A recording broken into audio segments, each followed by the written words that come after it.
I've ran hot and cold on Friday the 13th the game during its short but rocky lifespan, which has caused some confusion. Do you like the game, Piz, or do you hate it? And honestly, it's a little bit of both. When I've been hot on Friday the 13th the game, I've been hot. The satisfaction of tracking down and dispatching each and every single counselor as Jason, thwarting their attempts to call for help or sabotaging their efforts to escape via car or boat, the stalk, the chase, the kill. It's exhilarating.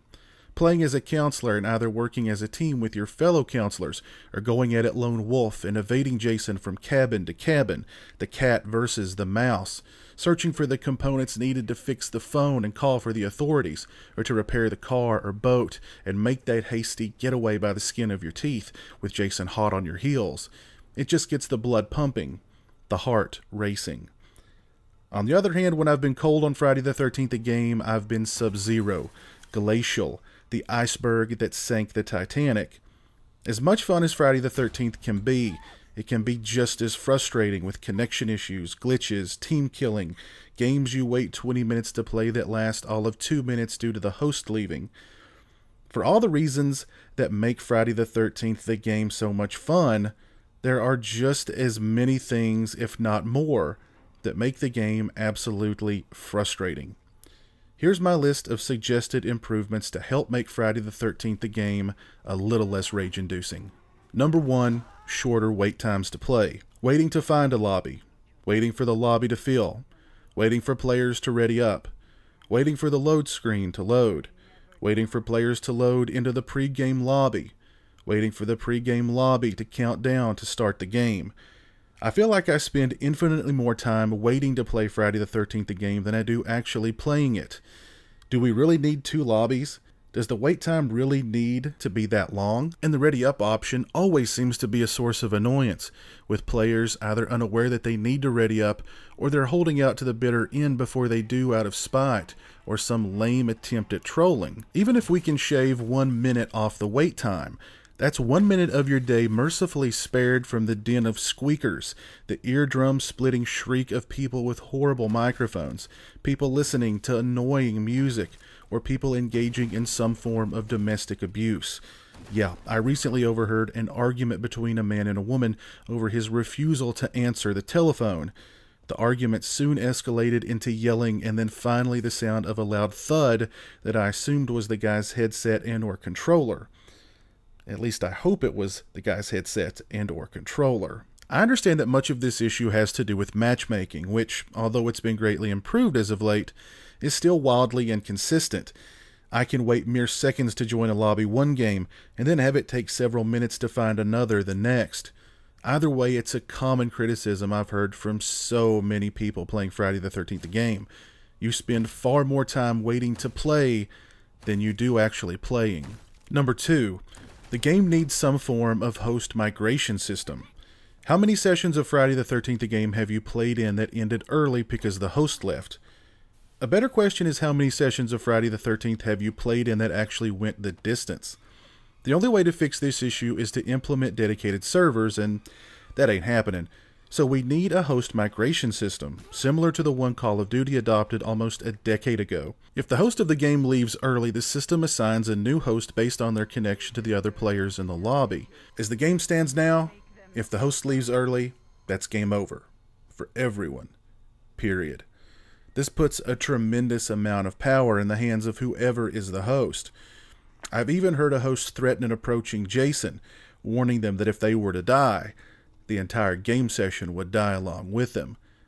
How's that for a life insurance policy? Number 3, friendly fire or team killing. I recently tweeted at the official Friday the 13th the game's Twitter account, asking them what the point of friendly fire was in the game, and argued that it served no constructive or objective purpose at all. They responded that friendly fire can be disabled in private matches.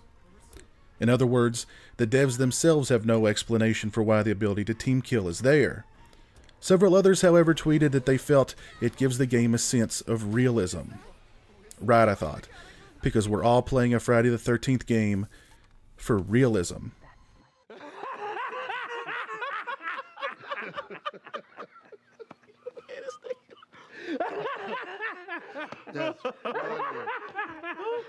I've dealt far more damage to teammates trying to save them from Jason's clutches than I have to Jason in those scenarios.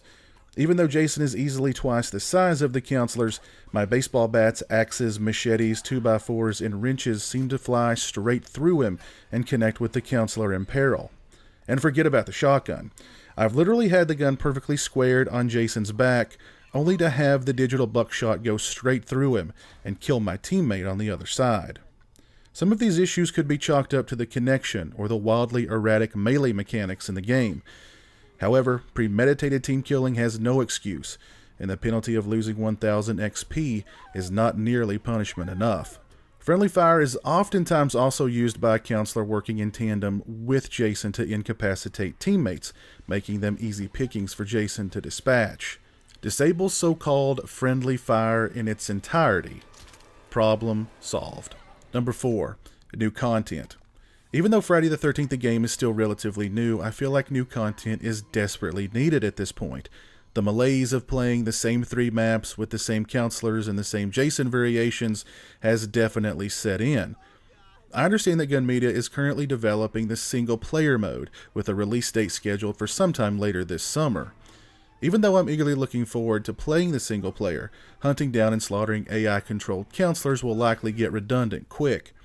The multiplayer needs fresh blood in the way of new maps, counselors, and Jasons.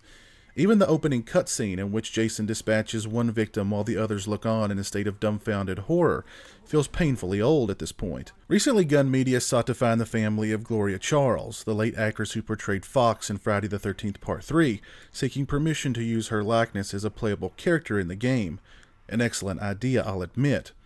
However, I have it on very good authority that a great many actors from the series offered Gun Media the ability to use their likeness free of charge, an offer that Gun Media, for whatever reasons, declined. The developers have 12 movies to pull inspiration from. How about adding up the halfway house, trailer park, and diner from Part 5, or the spacecraft from Jason X as maps? Heck, how about throwing Uber Jason from Jason X in there as a playable variation? How about throwing in some fan-favorite characters like Jenny from Part 2? There's so many possibilities. Pamela Voorhees, anyone? Roy? Crazy Ralph? Please share with me your own ideas on how to improve Friday the 13th the game down in the comments section below. Let me know what kinds of new content you'd like to see added to the game in the future, such as maps, playable characters, Jason variations, etc.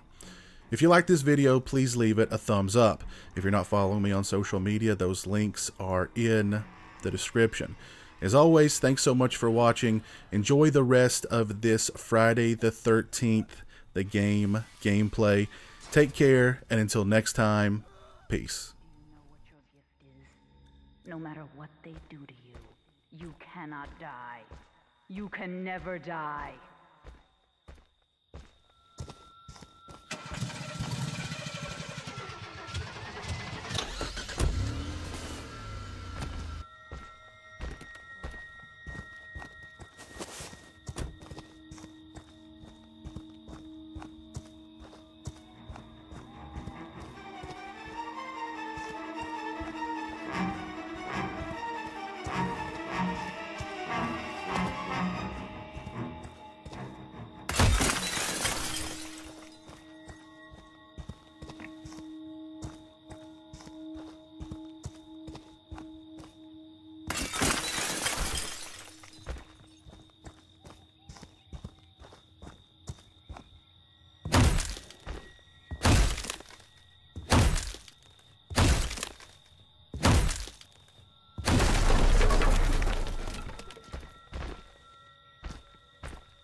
Gotcha, bitch! Gotcha! Gotcha!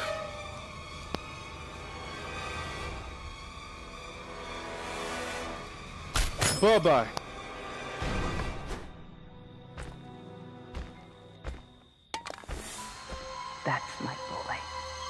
hunt them down and make them pay.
It worked.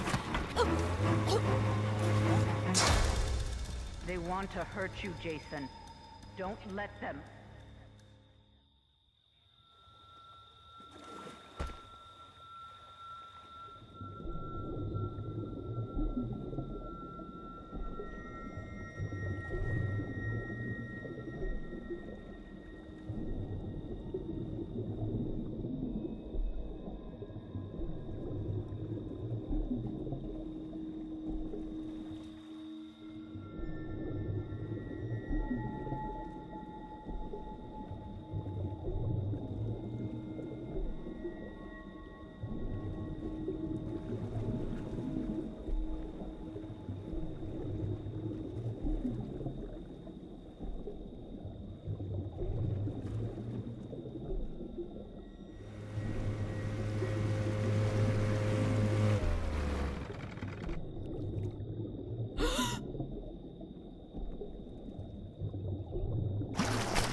They deserve to die, Jason. Make them suffer. Good game, guys. Good game. You've done your job well, and Mommy is pleased. Come home, sweetie.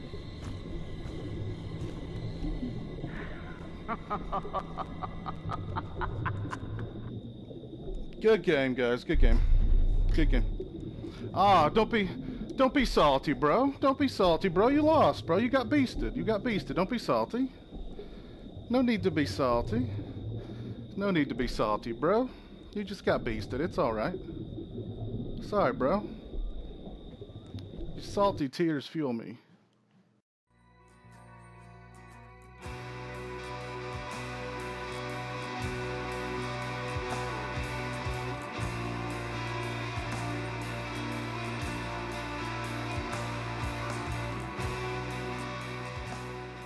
Say hello to the internet, Jeremy.